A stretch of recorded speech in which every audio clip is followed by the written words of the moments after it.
Hi everybody, it's your old pal Chuck, and I'm back once again with another review. Today, we are going to be taking a look at a special figure from the Marvel Universe line. I give you Marvel Universe Cabell. Now this figure should not be confused with the Marvel Universe Cable figure, whom I happen to have right here, and that there's rumors saying that this figure is actually a running change of this figure since he doesn't come with little baby Hope. But I say nay. Cabell is his own figure. And what a figure he is. Let's zoom on in here, take a better look. As you can see, he's quite a large figure. I put him at the higher end of the 3 3/4 inch scale.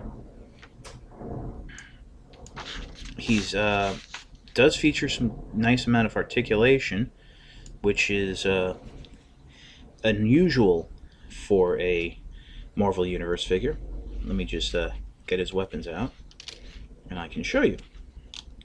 First of all, he does have head articulation, left, right.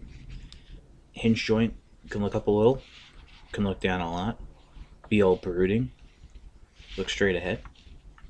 Arms go out to the side, swivel at the bicep, bend at the elbow, rotate at the wrist.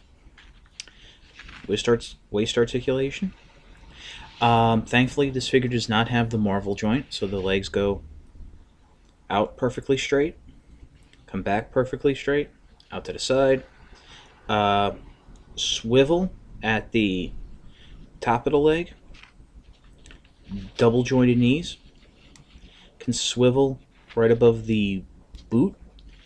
Ankle articulation, can pivot backwards, forwards, and as a first, side to side. This is probably the most articulated Marvel Universe figure out there right now. I've heard that this is going to be a new standard for them. I did mention he came with some weapons. One of his old historic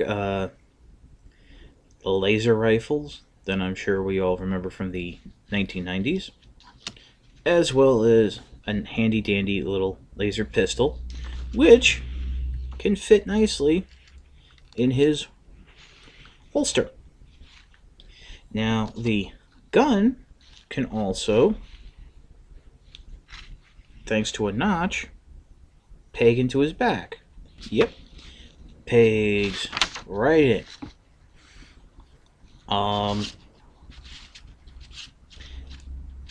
The joints are a little loose, but nothing that he can't hold a pose. The figure doesn't have the same quality feel as, say, a G.I. Joe, but again, that doesn't mean it's a bad figure. I should also mention that this figure is known for does also come with a staff.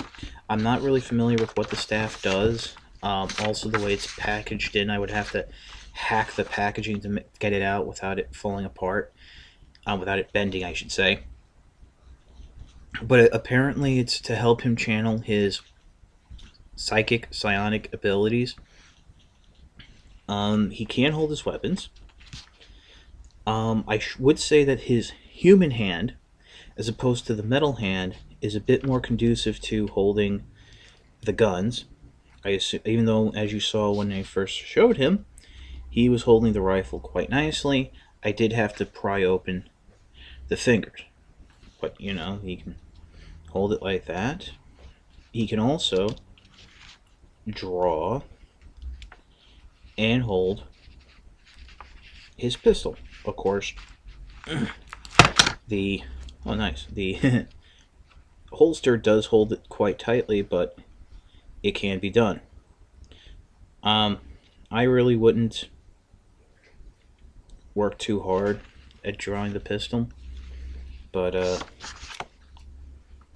like I said, you can get some really good poses out of him. Let me just do a little action pose here. As you can see, the ankle pivot does give you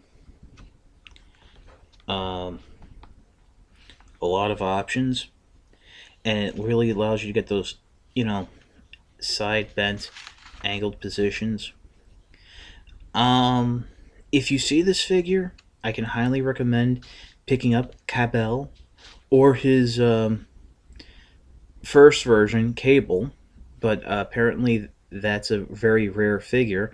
Well, this is a rare figure overall since he comes one to a case, but since it was a running change, if you didn't get a Cable when it first came out, chances are this is the only guy you'll be able to find on shelves now, if you find him on shelves at all. I got very lucky and was able to find him. The Cable version I was able to get from BBTS.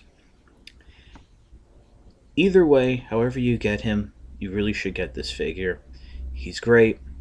He's Cable, or Cabell, as I've been calling him. Lots of fun. Hopefully, we'll see a more 90s X Force version down the line. Or, how about reuse this body and make us a Marvel Universe Bishop? This is your old pal Chuck. For Cabell, we'll see you next time.